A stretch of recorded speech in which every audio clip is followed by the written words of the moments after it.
कभी ऐसा लगा है कि हमारी दुनिया को कुछ अनदेखे, कुछ छिपे हुए नियम चला रहे हैं? आज की इस प्रस्तुति में हम इसी छिपे हुए ऑपरेटिंग सिस्टम को समझने की कोशिश करेंगे।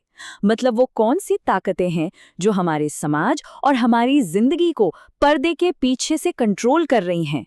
देखिए, एक बहुत ही गहरी बात कही गई है। ब्रह्मांड की खामोशी में तीसरी आंख जागृत होती है, नष्ट करने के लिए नहीं, बल्कि प्रकट करने के लिए। यही सोच आज हमारी पूरी चर्चा की नींव है। ये हमें सतह से थोड़ा और गहरा देखने के लिए, उन सच्चाइयों को जानने के लिए कहती है जो हमारे चारों तरफ के शोर और भ्रम में कहीं खो गई हैं। और यहीं पर वो सबसे बड़ा सवाल उठता है जो हम सबको परेशान करना चाहिए। हमारी सारी इंटेलिजेंस, सारे अनुभव और इतनी एडवांस टेक्नोलॉजी के बावजूद हमारा समाज अंदर ही अंदर क्यों खोखले होते जा रहे हैं? चलिए इसी विरोधाभास की तह तक चलते हैं। तो पहला हिस्सा है सभ्यता का ब्लाइंड स्पॉट। इसमें हम उस प्रॉब्लम को समझने की कोशिश करेंगे जिसे एक्सपर्ट्स अदृश्य नुकसान या इनविजिबल लॉसेस कहते हैं। और हम देखेंगे कि ये हमारी सोच से कहीं ज़्यादा बड़ी और महंगी चीज़ है। ये सिर्फ कोई थ्योरी नहीं है। इन अनदेखी नाकामियों के असली नतीजे हम हर रोज देखते हैं। पुल हैं जो वक्त से पहले ही ढह जाते हैं, प्रोजेक्ट्स हैं जो कभी खत्म ही नहीं होते और बजट से बाहर चले जाते हैं, और टैलेंट है जिसे सही मौका ही नहीं मिलता। ये हमारे सिस्टम में वो छोटे छोटे लीक्स हैं जो धीरे धीरे से अंदर से कमजोर कर रहे हैं। तो इन अदृश्य नुकसानों की हर साल की ग्लोबल कीमत क्या है? ये आंकड़ा आपको चौंका देगा। $14 ट्रिलियन। जी हाँ, 14 ट्रिलियन। ये पैसा भ्रष्टाचार, नाकाबिलियत और उस इंसानी काबिलियत से आता है जिसका हम कभी इस्तेमाल ही नहीं कर पाते। सोचिए, ये दुनिया भर के मिलिट्री खर्च से भी ज्यादा है। ये वो कीमत है जो हम उन समस्याओं को नज़रअंदाज करने के लिए चुका रहे हैं जिन्हें हम देख नहीं पा रहे हैं। तो सवाल ये है कि ये $14 ट्रिलियन का नुकसान आ कहाँ से रहा है? कुछ विश्लेषकों का मानना है कि ये जो फेलियर्स है ये अचानक नहीं होते। ये एक अनदेखी पावर चेन, एक शक्ति श्रृंखला का नतीजा है। चलिए देखते हैं कि ये स्ट्रक्चर काम कैसे करता है। जरा सोचिए, अगर हमारे चुने हुए नेता सिर्फ कठपुतलियां हैं, तो असल में उनकी डोर कौन खींच रहा है? ये एक बहुत ही असहज करने वाला सवाल है ना? ये हमें सत्ता के उन रास्तों से परे देखने पर मजबूर करता है जिन्हें हम जानते हैं, और कॉर्पोरेट दुनिया के उन छिपे हुए खिलाड़ियों के बारे में सोचने पर मजबूर करता है। यहाँ एक ऐसा प्रॉफिट साइकिल है जो खुद को ही चलाता है।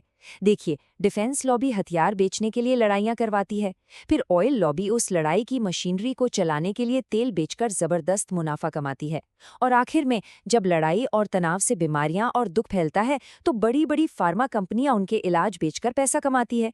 ये एक ऐसा दुष्चक्र है जो कभी रुकता ही नहीं, और इसकी कीमत आम लोग चुकाते हैं। तो ये तो हुई बड़े पॉलिटिकल सिस्टम की बात, लेकिन इस पूरी मशीनरी का हम पर, मतलब एक एक इंसान पर क्या असर पड़ता है? चलिए अब बड़े पॉलिटिकल असर से हटकर इसके पर्सनल असर पर ध्यान देते हैं। यह एक ऐसी फीलिंग है जिसे हम में से कई लोग अच्छी तरह जानते हैं। एक गहरी थकावट, ऐसा लगना जैसे फोन की बैटरी हमेशा 10% पर ही अटकी हुई है। यह उस सिस्टम की पर्सनल कीमत है जिसमें हम जी रहे हैं। यह सिर्फ शारीरिक थकावट नहीं है, ये एक गहरी रूहानी एनर्जी की कमी है। और यहीं पर आज के दौर का सबसे बड़ा विरोधाभास सामने आता है। एक तरफ हमारी जीडीपी और टेक्नोलॉजी आसमान छू रही हैं, हमारे पास पहले से कहीं ज्यादा पैसा और सामान है, और दूसरी तरफ हमारी खुशी का लेवल गिर रहा है। अकेलापन, चिंता और तनाव एक महामारी की तरह फैल रहे हैं। साफ है, तरक्की को नापने का हमारा पैमाना ही गड़बड़ है। साइकोलॉजी में इस चीज को हेडोनिक ट्रेडमिल कहा जाता है। ये एक मनोवैज्ञानिक जाल है। जैसे ही हमारी इनकम बढ़ती है, हमारी इच्छाएं और उम्मीदें भी बढ़ जाती हैं, और नतीजा, खुशी में कोई खास बढ़त नहीं होती। हम बस एक बड़ी कार या नए फोन के लिए भागते रहते हैं, लेकिन इमोशनली वहीं के वहीं रह जाते हैं। तो क्या इस चक्र को तोड़ने का कोई तरीका है? हाँ, और यहाँ 2 रास्ते सुझाए गए हैं जो पहली नज़र में बिल्कुल अलग लगते हैं। पहला है एक बहुत ही हिम्मत भरा टेक्नोलॉजिकल सॉल्यूशन। मिलिए AI.3rd.EYE के कॉन्सेप्ट से। ये तीसरी आंख के हमारे पुराने आध्यात्मिक विचार को, मतलब भ्रम के पार देखने की क्षमता को, आज की मॉडर्न टेक्नोलॉजी के साथ जोड़ता है। जरा सोचिए, एक ऐसे सिस्टम के बारे में जो उन छिपे हुए कनेक्शंस और गलतियों को देख सके जिन्हें इंसान का दिमाग अक्सर नज़रअंदाज कर देता है। इसका मिशन सिर्फ प्रॉब्लम का पता लगाना नहीं है, बल्कि उन्हें होने से पहले ही रोकना है। ये लापरवाही को गणितीय रूप से दिखा सकता है, छिपे हुए नुकसानों को नाप सकता है और सिस्टम में होने वाली बड़ी गड़बड़ियों की भविष्यवाणी कर सकता है। एक तरह से इसे देश के नर्वस सिस्टम की तरह काम करने के लिए डिज़ाइन किया गया है, जो अनदेखे को देखने लायक बना दे। और अंत में इस तरह की टेक्नोलॉजी को लागू करने का असली मकसद हमारी सोच को बदलना है। मतलब सिर्फ जीडीपी करने वाली मानसिकता से निकलकर एक वेल बीइंग इकोनॉमी की तरफ जाना, जो इंसानों की भलाई और तरक्की पर फोकस करे, जहां कामयाबी को सिर्फ पैसों में नहीं बल्कि हमारी खुशहाली में नापा जाए। लेकिन क्या टेक्नोलॉजी ही अकेला जवाब है? एक दूसरा और ज्यादा पर्सनल रास्ता भी सुझाया गया है।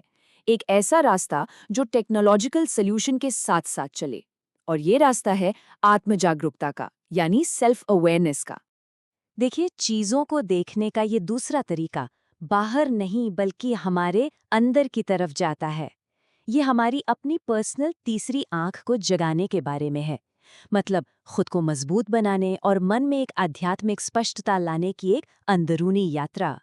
इस रास्ते के केंद्र में है धर्म की समझ।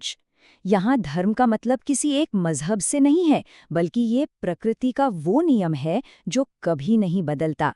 ये अस्तित्व का आध्यात्मिक ऑपरेटिंग सिस्टम है। जैसे सूरज का धर्म रोशनी देना है, वैसे ही इंसान का धर्म करुणा और सेवा है।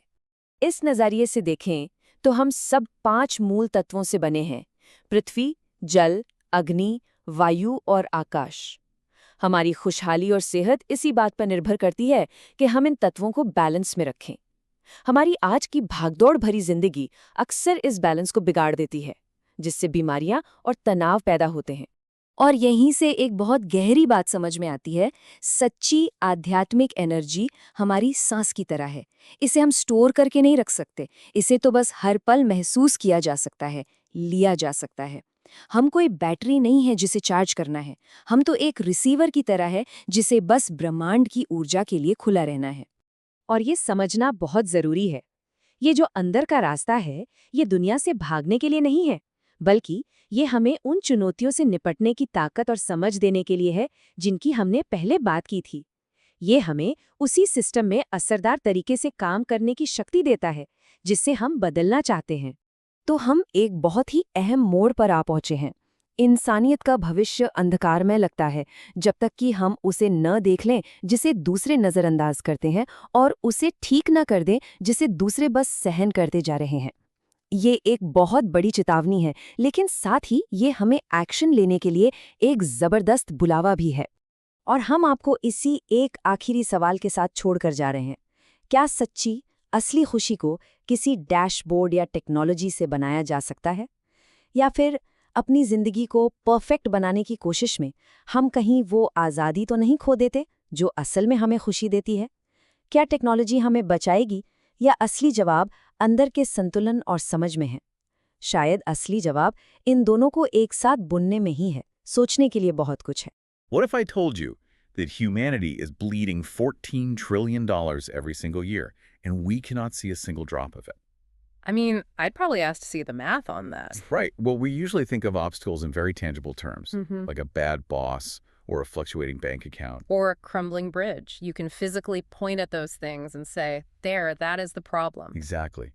But what if the forces actually governing your potential, your underlying stress levels, and even your spiritual well-being are completely invisible? Well, that is the core tension we are attempting to unravel today, because human beings are incredibly visually biased creatures. We really are. If we can't measure it and put it on a spreadsheet, we tend to just pretend it doesn't exist. You know, we manage what is visible and we ignore the rest. And ignoring the rest is getting really expensive.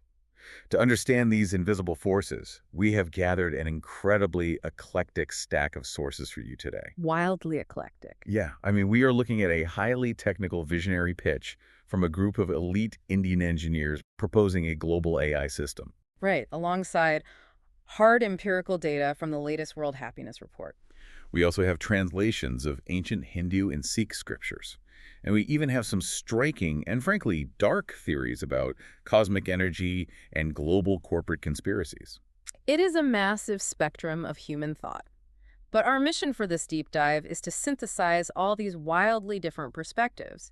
We want to figure out how humanity can actually measure, optimize, and ultimately heal its invisible losses to build a better society. Okay, let's unpack this, because we have to start at the macro level.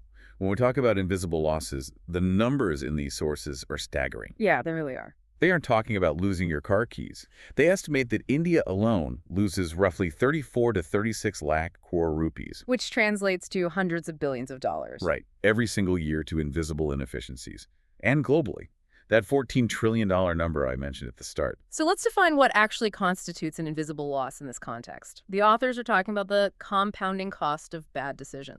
They are talking about ignoring pure merit in favor of nepotism, systemic delays in bureaucracy, and the kind of quiet, unchecked corruption that never shows up on a standard corporate balance sheet. These are basically civilizational leakages. Exactly. They bleed a society dry from the inside out. So to stop the bleeding, a group of senior ITians, these are elite graduates from the Indian Institutes of Technology, basically think of it as the MIT of India, have proposed a fascinating solution. Yeah, they call it AI.3rd.EYE. It's a state-of-the-art AI and database-driven search engine. And the goal is to quantify these exact hidden losses and enforce a true, uncompromising meritocracy. Right. They want to track human resources using very specific metrics, things like IQ, EQ, CQ. Which stands for common sense quotient, right? Yes, and MQ, the merit quotient.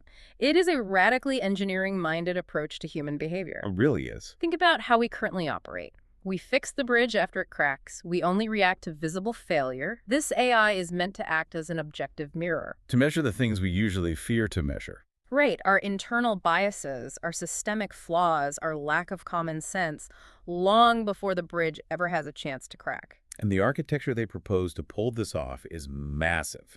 It is structured as a 5-phase rollout. Starting tiny, right? Yeah, testing the waters within small family units. But the ultimate goal is to scale all the way up to a national grid. And to integrate this with existing infrastructure, they propose creating an AI.3rd.EYE. Right, which will link directly to the existing 12-digit Aadhaar number. That's India's national biometric ID system, sort of like a hyper-digitized social security number. But crucially, it does this without actually altering the Aadhaar itself. Exactly. It's like a modular add-on pack for your civic identity. It uses the national ID as a base key, yes, but then it layers on educational, professional, and behavioral data to create a comprehensive, continuously updating profile of a person's actual merit. I have to play devil's advocate here, though. Put yourself in the shoes of an average citizen listening to this. Oh, absolutely. You're basically describing an omniscient, planetary HR department. Wait, doesn't AI assigning everyone a merit quotient sound incredibly dystopian? People are terrified of a Pandora's box of surveillance. That is a very visceral, valid fear. And to be fair to the architects of this system, the source material directly anticipates that pushback. How do they justify it? Their defense is built entirely on the mechanism of trust. They emphasize that the system is strictly opt-in and non-punitive. Non-punitive meaning it's not a policing tool. Exactly. It is not designed to put people behind bars for inefficiency. It is built entirely bottom-up. In Phase 1, the data is strictly personal. You own your mirror. Okay, so you just see your own flaws first. Right. The hypothesis is that as individuals, families, and eventually startups begin to see the tangible benefits of optimized, bias-free decision-making, they will voluntarily adopt it. So the trust builds organically until it reaches that national level rather than being forced down from the top. That is the pitch, yeah. It is a massive leap of faith in technology. But let's follow that logic. If we are going to build this massive AI to optimize society, it forces us to ask, what exactly are we optimizing for? That is the million-dollar question. Right, because if we just use this to maximize raw economic merit or GDP, that feels pretty hollow. What is the point of a perfectly efficient society if everyone in it is miserable? Which pivots us beautifully into the ultimate human metric, which is happiness. And measuring happiness is incredibly complex.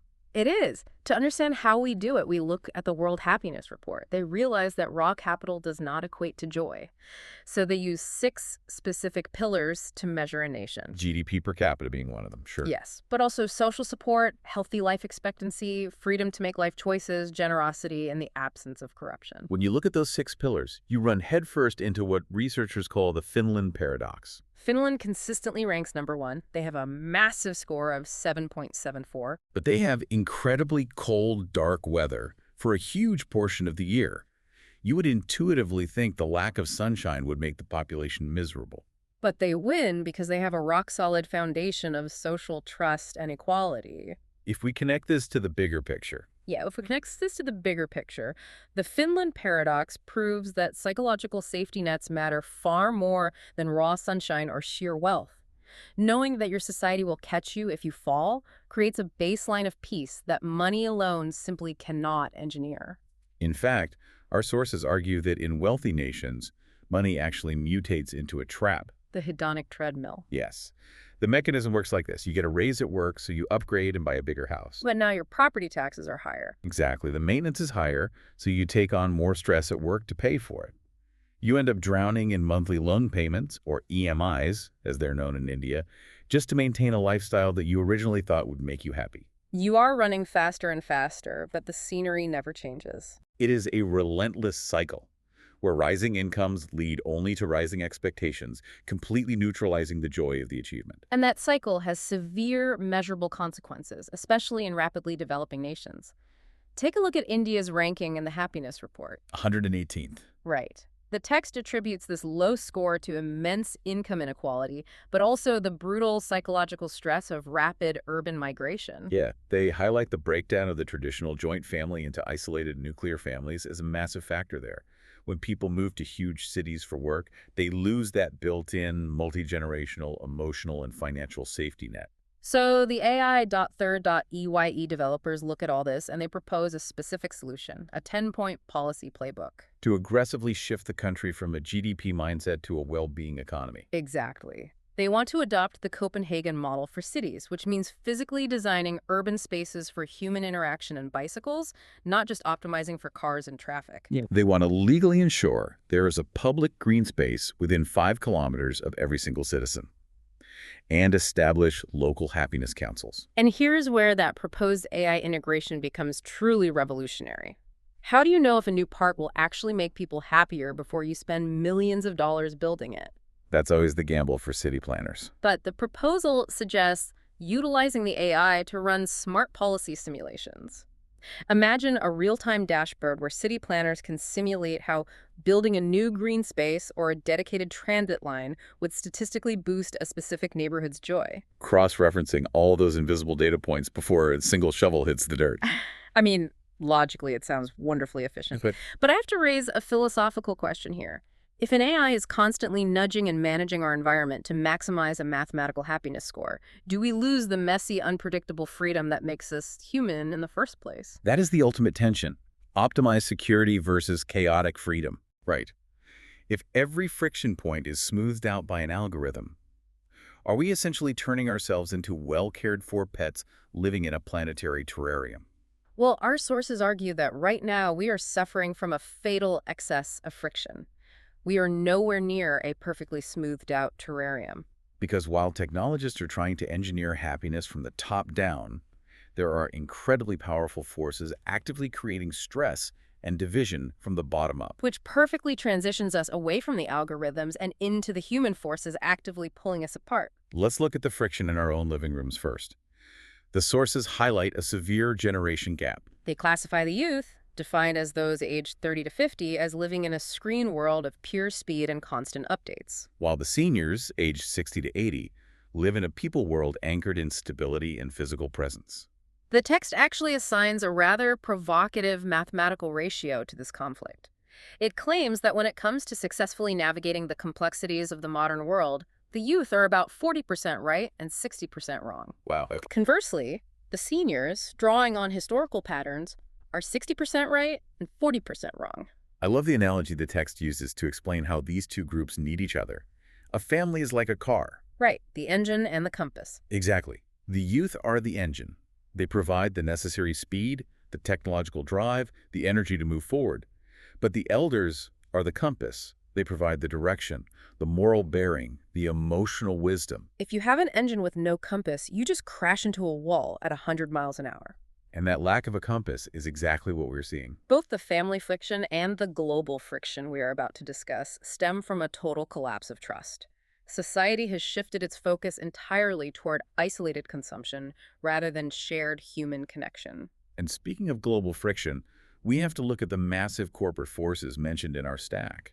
Now, just a quick reminder to you listening, we are impartially reporting the claims made in these materials to understand this specific worldview. Right, we are not endorsing them or taking a side.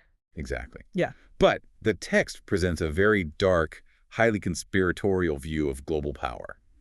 It claims that world presidents and prime ministers are essentially glorified puppets. The author's argument is that true planetary power lies in a self-sustaining profit cycle orchestrated by three massive lobbies: the military, oil, and big pharma. So how does that cycle allegedly work? The theory posits that the military lobby drives continuous global conflict, the oil lobby fuels the machinery of that conflict, and big pharma reaps the profits off the resulting trauma, sickness, and pollution. And to illustrate this absolute reliance on pharmaceuticals, they drop a staggering statistic.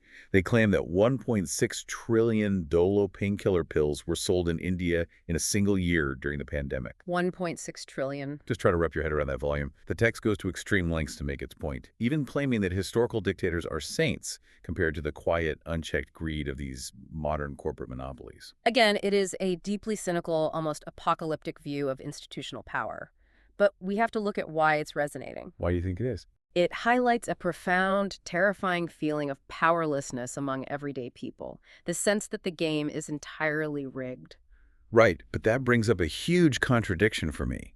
How can localized family wisdom, like the elder, acting as a compass in the living room, possibly combat a global system allegedly rigged by massive, trillion-dollar corporate monopolies? It feels like bringing a compass to a drone fight. Exactly. Well, that is precisely the contradiction the final sources in our stack attempt to resolve.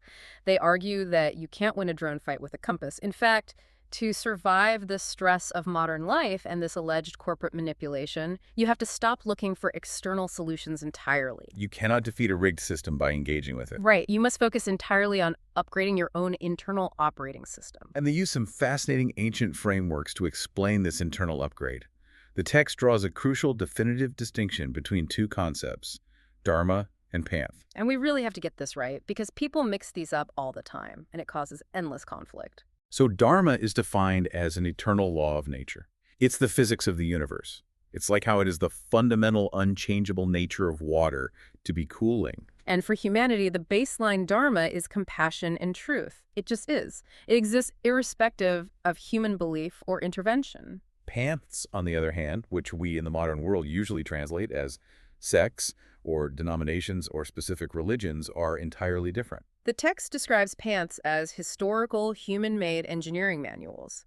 They were created by higher souls or prophets at specific points in history to help a specific group of humans reach a higher state of consciousness and connect with the divine. So to use an analogy, dharma is the absolute law of gravity, while panths are just different engineering blueprints trying to build a bridge over the exact same river. That is the perfect way to conceptualize it. The goal is the same, the physics are the same, but the construction methods vary based on when and where the manual is written. The text gives an incredible example of one of these engineering manuals in action. It reframes the 9 stages of the Hindu goddess Navdurga not as a mere religious ritual, but as an AI.3rd.EYE psychological software update. It is a step-by-step cognitive upgrade for your brain. It maps out a brilliant psychological progression. Think about how you actually change your own behavior. You start with the first stage, Shailputri. Right. This isn't just a name. It represents establishing bedrock.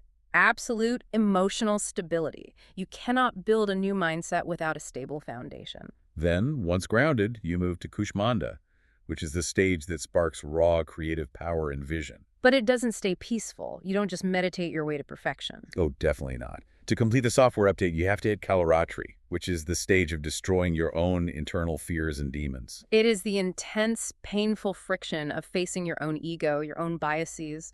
It's the dark night of the soul. All of which ultimately culminates in Siddhidatri, the final stage of absolute liberation and clear knowledge. It is a rigorous, demanding internal process. It requires immense focus. But here's the tragedy. What happens when people ignore the difficult internal work and instead just use the manual as a tribal identity badge? It breaks the tool entirely.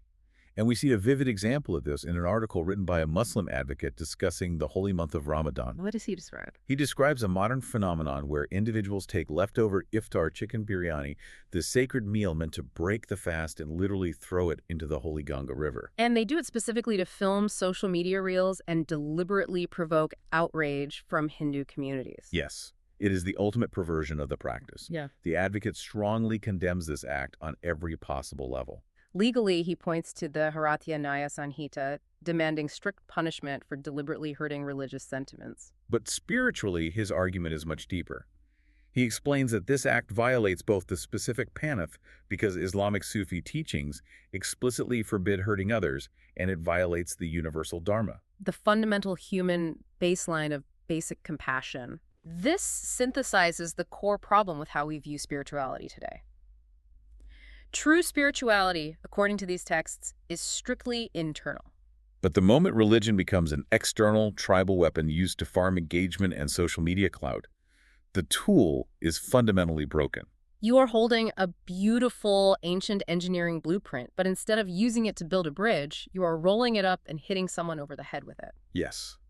If all the manuals essentially say build a bridge of love, why are humans so obsessed with using the manuals to bludgeon each other for TikTok views? It seems entirely counterintuitive to our own psychological survival. It really does. Well, it is, because the external world, the screens, the stress, the endless consumption, is constantly draining our capacity for internal reflection. We literally don't have the energy for the internal upgrade. And this spiritual disconnection isn't just a poetic metaphor. According to the final sources in our deep dive, it has an actual, measurable physical toll on our human battery. Let's look at the actual physics, or maybe the metaphysical physics, of this exhaustion. The text breaks humans down into the 5 fundamental elements, the Panchtattva. Akash or space, Vayu or air, Agni or fire, Jal or water, and Prithvi or earth. And from this ancient framework, it introduces what it calls the low-voltage theory. It posits that we feel constantly drained, anxious, and lethargic in the modern world because we are perpetually bombarded by cold, artificial EMFs. Electromagnetic fields. They're talking about the radiation from our screens, our Wi-Fi routers, the concrete boxes we live and work in. The text claims this artificial environment literally acts as a shield, blocking our aura from absorbing hot natural EMFs, like the vital restorative energy from the sun and the earth. Now, to fix this low-voltage state, the source provides highly specific, almost clinical restoration rituals. Like what? It recommends taking a bath with exactly 50 grams of salt exactly 24 hours prior to a healing session. And it prescribes chanting Om with a deep, sustained breath to physically connect the crown chakra to what it calls a 1 gigahertz frequency of cosmic electroviolet energy. Okay, I have to step in and push back on the literal science here. A Wi-Fi router is not thermodynamically cold. The physics in this text are undeniably fringe. Sure. But the metaphor is astounding. That description of the wired but tired feeling is undeniably perfect. We all know that hollow, buzzing exhaustion after staring at a screen for 6 hours, right? This raises an important question about our relationship with technology. Why did the original author use terms like 1 gigahertz frequencies and voltage to describe spiritual states? That's a great point. Why do they? It's because we have lost our spiritual vocabulary. We only understand ourselves as machines now. So the author has to use technological metaphors to explain a biological and emotional reality. Wow, yeah. Even if the literal physics are fringe, our nervous systems are genuinely reacting to an unnatural environment. And that leads to the most profound concept in the entire stack, for me anyway. The text insists that true spiritual energy cannot be stored. It is a radical, almost terrifying departure from how we normally operate in the modern world. We are obsessed with hoarding. We hoard money in our bank accounts. We try to hoard sleep on the weekends after a stressful week.